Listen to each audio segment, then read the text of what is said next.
about $561,000, the cost to complete the project.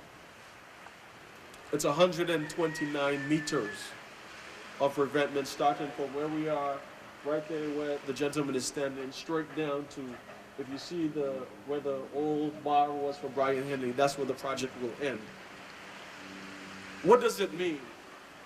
I remember, I think it was in January, ministers, I called the ministers and I said, listen, we have a problem. I know we're supposed to start this project in June, but we have a problem because there was, as we called it colloquially, grumsy. And we cannot afford it. We could not afford for King Garden Bay to be a one-way in and a one-way out. So the ministers came and we made the necessary calls to the representatives from the OECS and the EU, and we were able to speed up the project to just about March. I think the end of the March, 28th of March is where we got to go ahead, and then we are here today for the start of this project. As it relates to the businesses in King Garden Bay, from this bridge to the bridge down there in Arundel, which the wedding is, there are a host of businesses and business owners that are essential to the economic development of the BVI and the sustainability of the overall welcoming of our guests, the hospitality of our guests and residents here in this community. Colwood's distillery is just about 400 years old in history.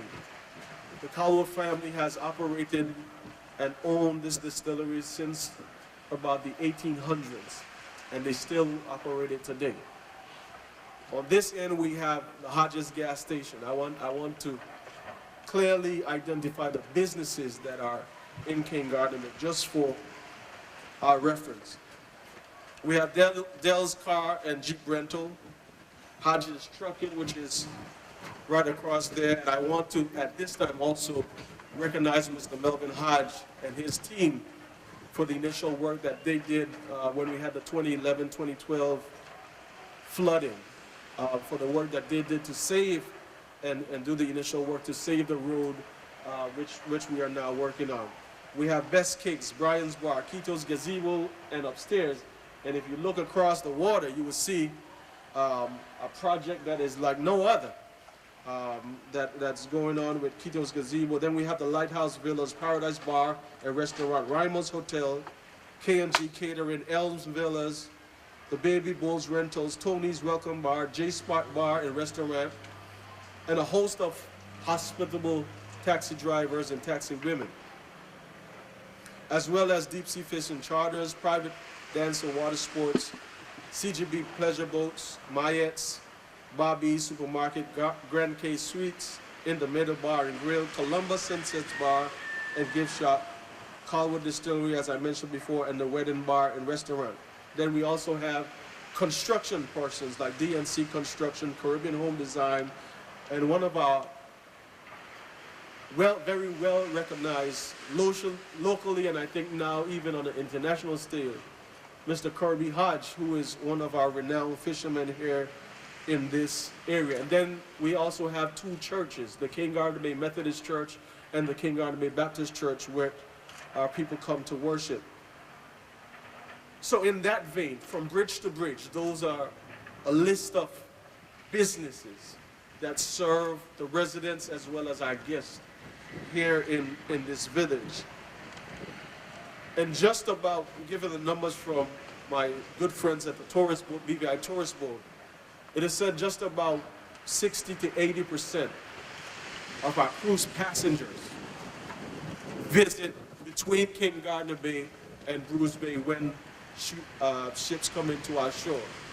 So this project that we have partnered with the EU to undertake is vital to the sustainability of our community, of King Garden Bay, and what it means for the BVI economy as well as the tourism product overall.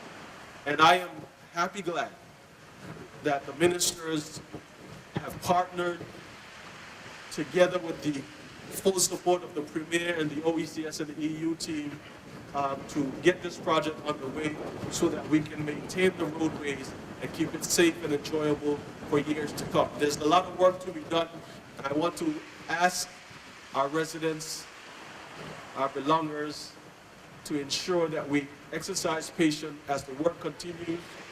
And this beautiful beach that we have, we will do all that is necessary to maintain it. We will stop filling in our ponds and guts, and we will maintain it to the best of our ability. Thank you very much, and God bless everyone. Thank you, Honorable Turnbull, for highlighting the importance of this project to King Garden Bay community and to the overall economy of the Virgin Islands. At this time, I'd like to bring greetings from the Organization of Eastern Caribbean States, the Commission, who intended to be here this morning, but unfortunately were unable to, but who are a significant partner as the regional authorizing officers and the overall project managers for all of the actions under the OECS GCCA project. So at this time, I would like to invite Honorable Art Vanterpool, Minister for Communication and Works, to move his remarks. Deputy Premier, Minister for Natural Resources and Labour, Dr. Honorable Kedrick Pickering, my good colleague, representative of the 2nd District, Mitch Turnbull,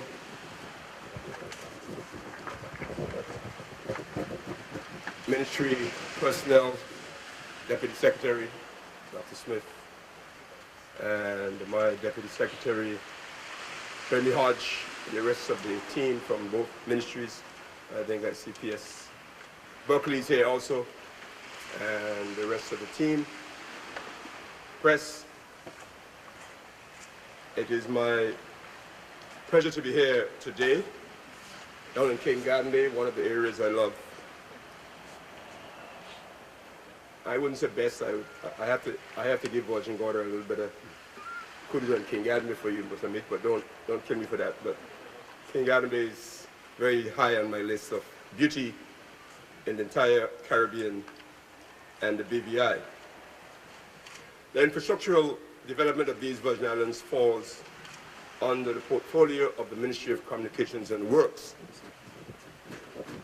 As Minister responsible, I am pleased to be here today as the government of the Virgin Islands launches this project to rebuild the seawall and carry out associated works in this area of King Garden Bay on Tortola. As we know, the seawall has been eroding over the years, and this has compromised the stability and safety of the shoreline, along with the main road, which is a major thoroughfare for residents and visitors on the island. King Garden Bay is also becoming a little more densely populated and highly trafficked area. It is a commercial zone, as our representative pointed out clearly, and it is a major tourist attraction in the Virgin Islands, with its beach that is one of the most beautiful in the world. I very seldom, as I go to the sea trade missions with the cruise ships and also the executive meetings in Miami, I very seldom go through that meeting without the word King Garden Bay Beach being mentioned from all of the CEOs and seniors of the cruise ship companies all over the world. So King Garden Bay is a very special place in the hearts and minds of not just residents of the BVI, but tourists and owners of businesses worldwide. In this regard, the Ministry of Communication and Works is committed to ensuring that this project to build a properly engineered rock revetment along this section of King Garden Bay coastline is executed properly, efficiently, and in keeping with international standards. I am grateful for the support of our Premier and the Minister of Finance, Dr. the Honorable D. Orlando Smith, and the other members of government who agreed to the allocation of the necessary funding to partnership with the OECS and the EU for a portion of this revetment project. The Ministry of Communications and Works will work closely with the Ministry of Natural Resources and Labor on the project as we have been doing so far. I do appreciate the efforts of the Deputy Premier and Minister for Natural Resources and Labor, Dr. the Honorable Kedrick Pickering, from whom I heard first of the possibility of getting assistance from the EU and the OECS on this project, and he pursued it vigorously as he sought to influence the support and funding from the grouping, especially from a climate change perspective, as you hear him speak about many times. I acknowledge, and the government of the Virgin Islands are grateful for the support of the OECS, the Organization of Eastern Caribbean States grouping, as one of the contracting authorities. Ladies and gentlemen, the Virgin Islands continues to benefit from its association with the OECS, and we look forward to further collaboration in this manner, especially when it comes to issues of climate change, which affect all of us here in the BVI and the Caribbean and worldwide. I also express appreciation to the representative of the 2nd District, Honorable Mitch Turnbull, for his relentless efforts, at times nuisance efforts, to ensure that this project is executed urgently. I can't help, as I mentioned to him, as he mentioned what's happening along the beach and the various businesses, that he didn't mention the police station, Honorable Deputy, which is one of his pet peeves. Over the next 5 months or so, the Public Works Department of my ministry will work alongside the design and supervising engineer, Smith Warner International of Jamaica, to provide day-to-day site supervision. I'm confident in the professional resources of our Public Works Department team, who have been working diligently to improve the infrastructure of the territory when it comes especially to roads. And I'm confident in our local contractor who has done many works of this nature in the past, Ports and Marina Limited, Mr. Maduro, and today represented here by Tony Scatliff. I've worked with them very closely with the expansion of the cruise pier, dock cruise pier development, especially on the land side in recent months, and I'm proud of their work and management and supervision that they have shown in the territory, not just on that project or this one, but many other projects that they have done. The King Edward Revetment project is of great significance to us here in the Virgin Islands, in that it is a pilot project for a best practice climate change resilient sea defense design. I'm sure you'll hear from the deputy on this further, that can be replicated at other vulnerable areas around the territory, as Dr. Smith pointed out. That is Deputy PS, not our Premier. Therefore, we are looking forward to its successful completion. The Ministry of Communication and Works apologizes in advance for any inconvenience to the traveling public that this project may cause. We crave your patience, as we normally do, as we undertake these works, and we encourage the workers to exercise all necessary safety precautions during the process. I want to thank you for coming out here today and for your support of your government. As I always say, this is another one of the projects of the National Democratic Party government that I consider to be good. Thank you. Honorable Minister, we'd like to thank you for especially highlighting the partnership between the two ministries, Ministry of Natural Resources and Labor, as well as the Ministry of Communication and Works, and the implementation of several actions, of which, of course, he's highlighted the importance of King Garden Bay and how this will fit into the overall plan. At this time, I would like to invite Ms. Nia Nathaniel, who will render a poem. Heaven sent revetment. You continuously visit the King Garden Bay shore, never having enough, always wanting more. Usually as gentle as a soothing lap, but sometimes as crashing waves and a destructive slap. You see, global warming and our seas are on the rise, claiming our lands as their prize. Storms surge from stronger hurricanes may be our demise. Our actions, then, we must prioritize. Picture this: marine life, roads, houses, people, and beaches must coexist. But for far too long, a certain problem was allowed to persist. We thought of solutions to this coastal difficulty. Today, we are gathered for this important ceremony. Our government must protect its people and our land, with the European Union lending a helping hand. With pride, we undertake the CGB revetment to protect our bay for our livelihood and enjoyment. This indeed is money well spent. The CGB revetment project is truly heaven sent. May God continue to bless these beautiful Virgin Islands. I think we can give Miss Nathaniel of the Ivan Dawson Primary School another round of applause for a beautiful original poem. And I would like to highlight the fact that you did that within a week or less? Just about a week or less. So it was beautiful. Thank you very much. At this time, I would like to invite Mr. Chris Hilton, the Director of Smith Warren International, to move some remarks. Minister of Government, representatives from the various ministries, community, contractor, good morning all. I'm here to just give you a brief overview of the key design features. I'll keep it brief and as layman as possible. I don't want to bore you guys with the technical terms. Basically, we are the design engineers, as you've been told, and at this phase of the project we're here to ensure that the project is constructed and built according to design specification. The issue of eroding coastline is not unique to your island. It's something that we experience right through the islands, as we've been doing a lot of work in the islands.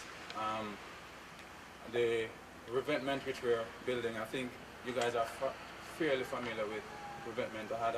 Came in last night and I had an opportunity to visit a couple quarries this morning, and my observation is that your shoreline is heavily fortified.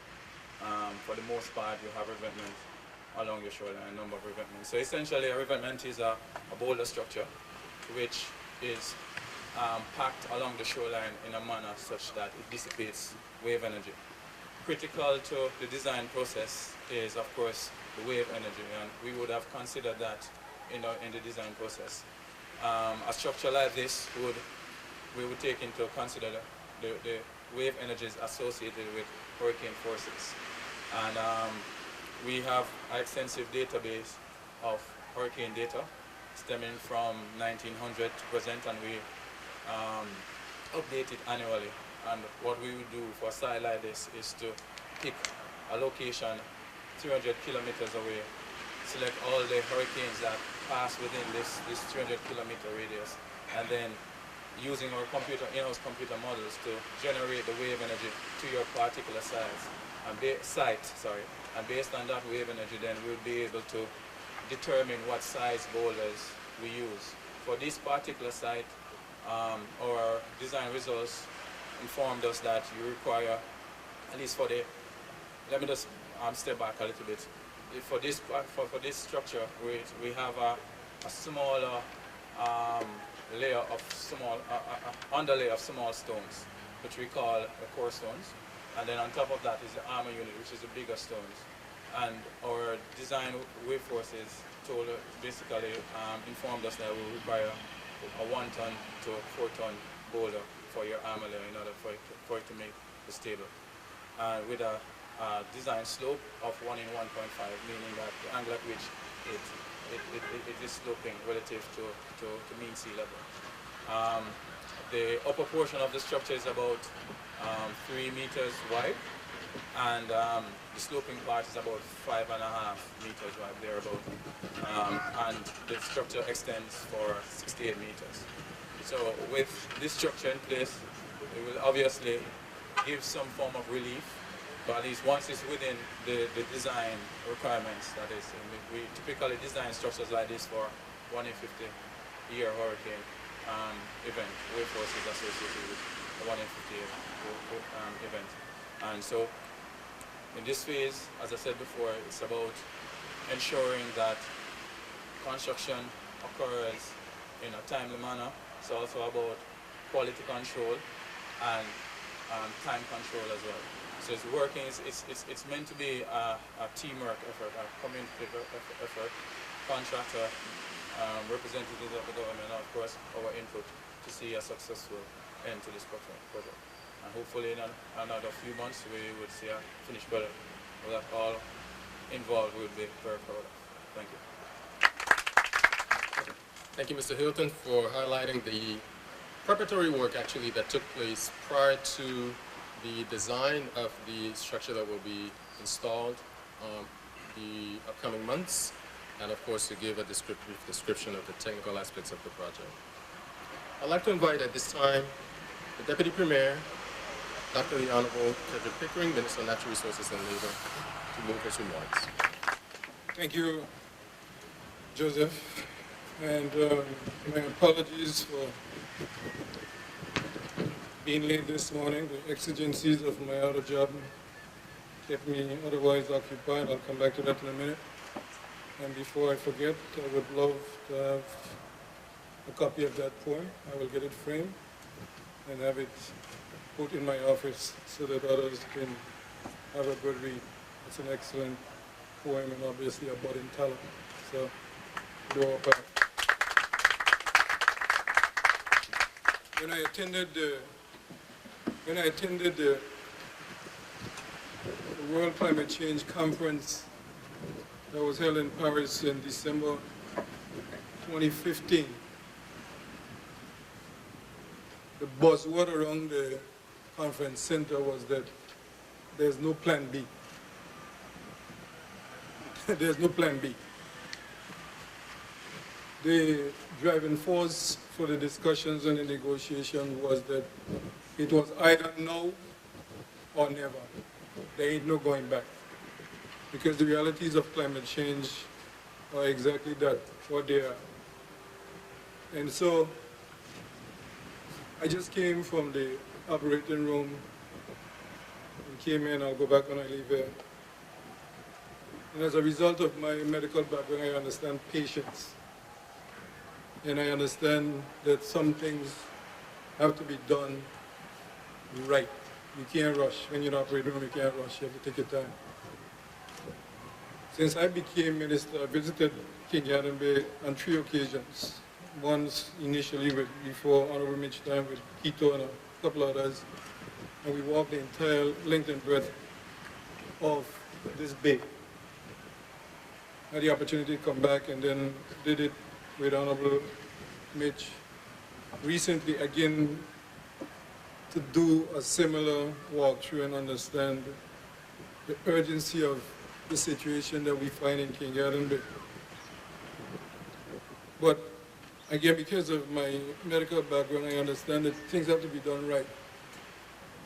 And one of the things that I've learned from my travels is how to tap into the international donor agencies. So the British Virgin Islands is not eligible for funds that are dispersed from the European Union in a direct way. We can't access those funds.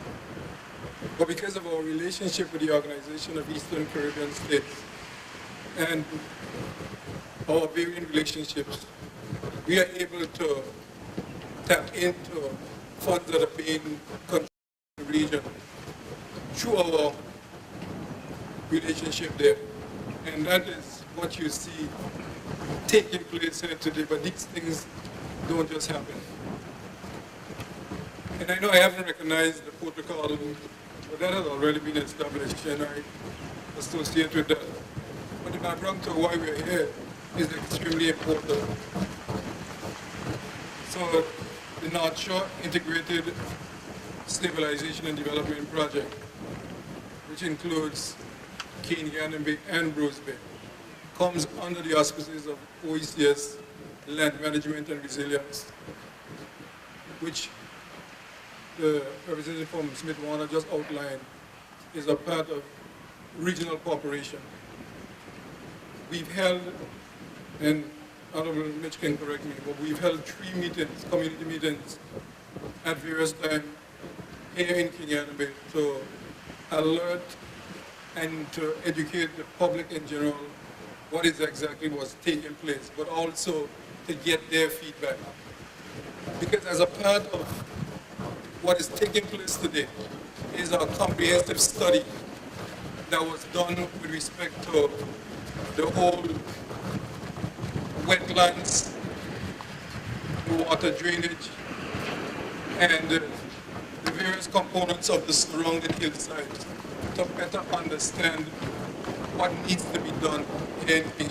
Rather than trying to do plastic surgery, we want to make sure that we did reconstructive surgery that will be long-lasting. And so, as both of my colleagues have outlined before, this project is a project that encompasses various ministries, various departments, and cooperation in general from regional bodies and regional agencies. It is a part of the government's restoration project. You would see that we're doing major work at Brandywine Bay, restoring Brandywine Bay Beach and upgrading it. Some of you may not know, but we have done major work on restoring and ultimately upgrading Fat Hawksley Beach, a beach that was completely destroyed, and we are well on our way to restoring that. And here we are now at King Bay, doing what is necessary to ensure that this beach not only is restored, but is maintained for the generations to come. But I would love to add at this point in time that there's a lot more surgery to be done. And it is going to take cooperation from the various landowners, because as a part of the overall research, the studies and recommendations that have been done will mean that we have to restore at least some of the ponds.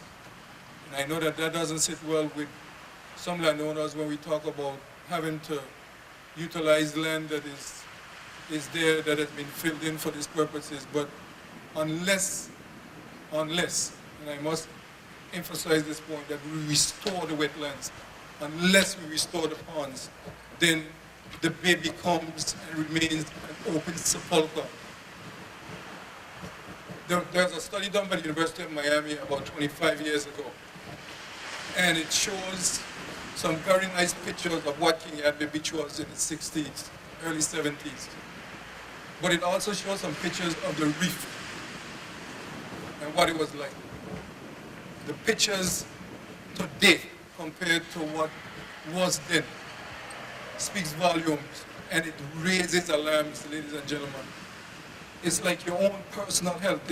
If you're somebody who are involved in certain lifestyle habits that are destroying your health, any good physician would say, you have to stop this. You have to embark on a program of ensuring that you change your habits if you want to restore and maintain your health.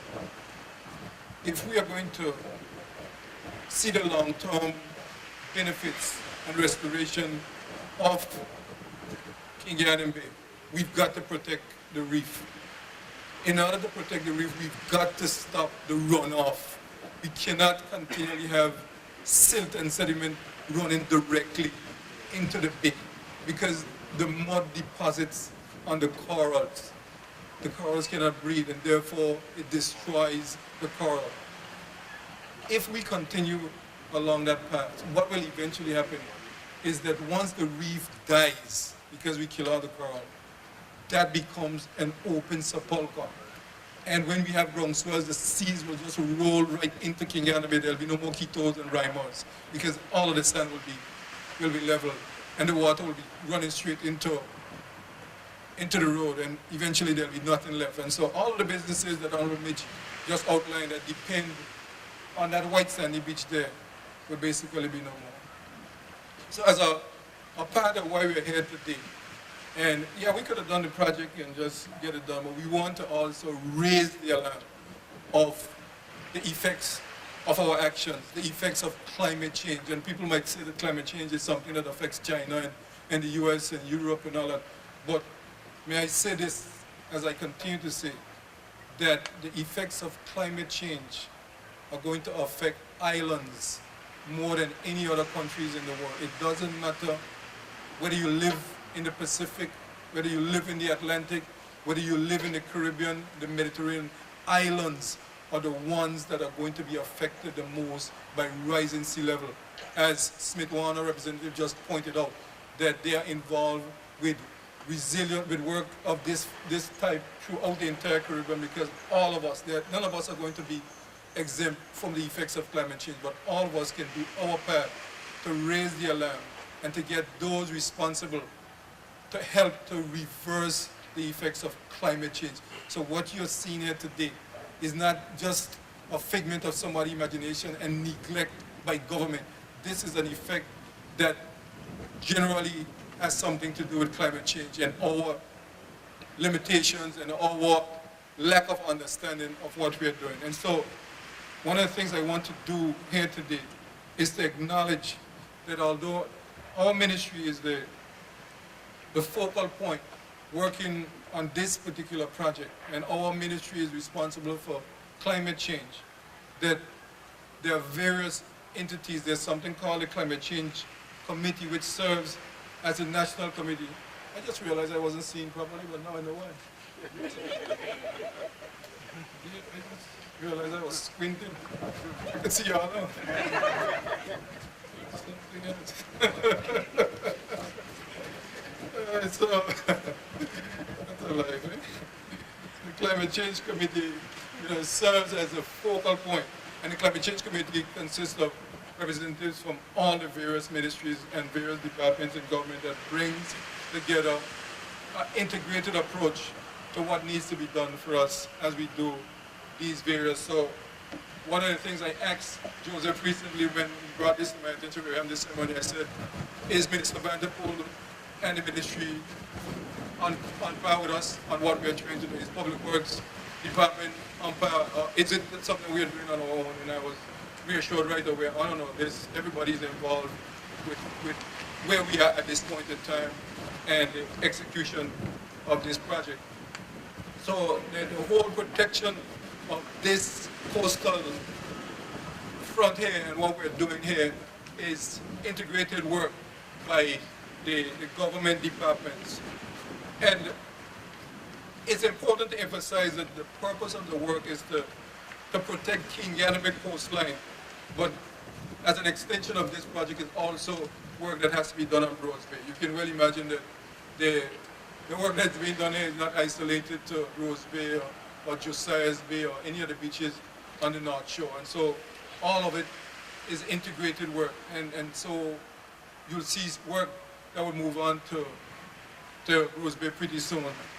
The government is involved in the project because the government is contributing something like $230,000 in a direct way as cash injection, because when we had the design work completed, the money that was available wasn't going to complete the entire project to our likeness. So as Minister Vanderpool pointed out, along with Honorable Mitch Turnbull, we lobbied the Premier to give some additional funds so that we could get the project completed rather than doing it in a phase and have to come back to get it done. And the representative just outlined how it will be done in a technical way.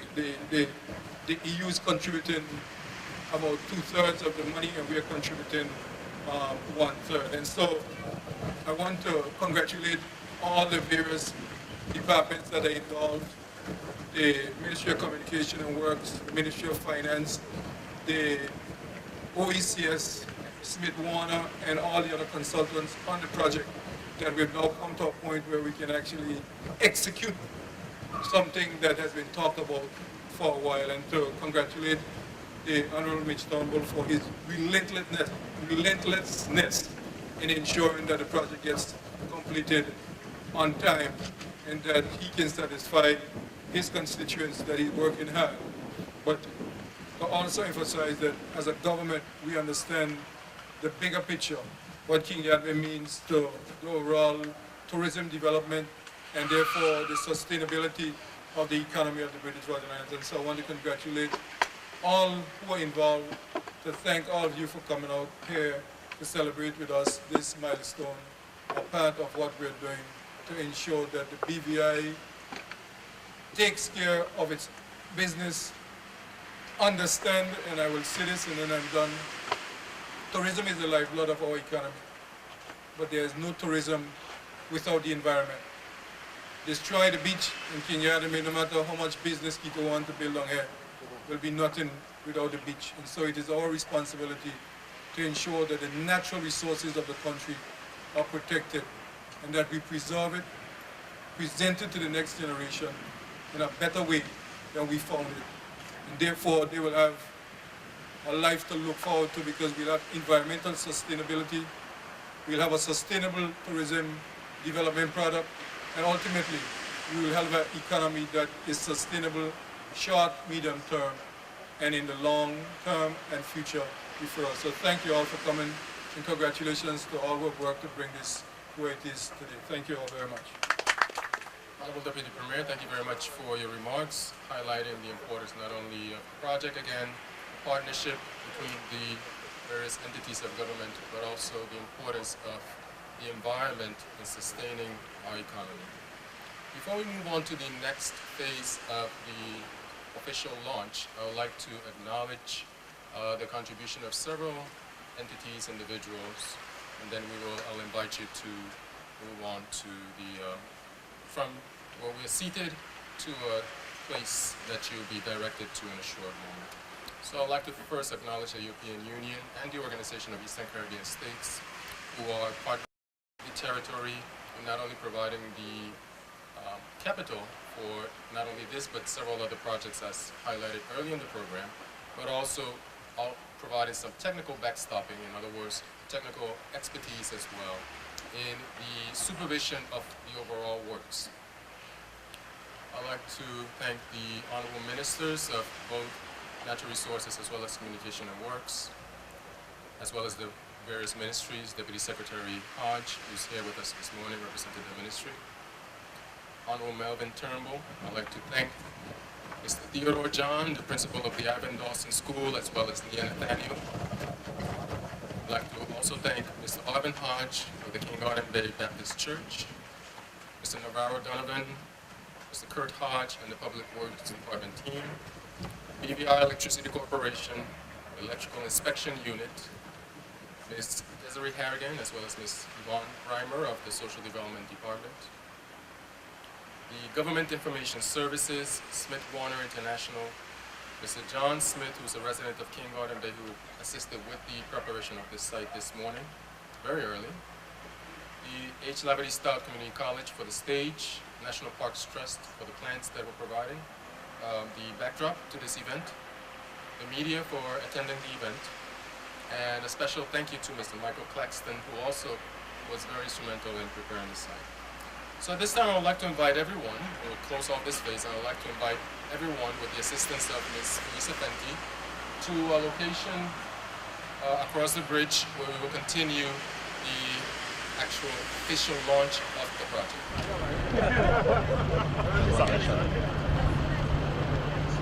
Is the official transfer of the project from the National Focal Ministry, which is Natural Resources and Labor, to the Ministry of Communication and Works as the implementing to the supervisory team of Smith Warner International, which will then be followed to the district representative as representing the community as such, and then to Mr. Tony Scantlin, who will obviously be the contractor on the project. So the first handover will be from the Ministry of Natural Resources to Communication and Works,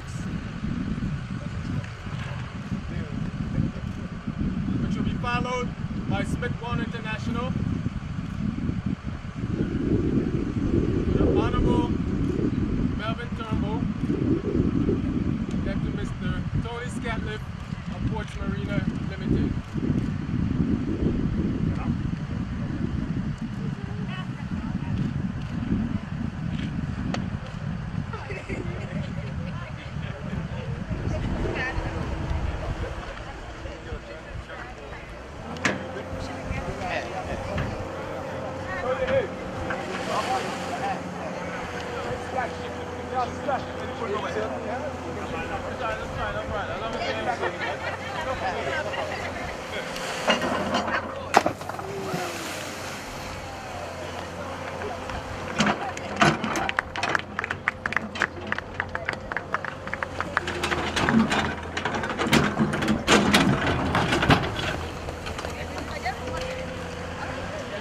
on the way, sir. Very much. I wouldn't get out.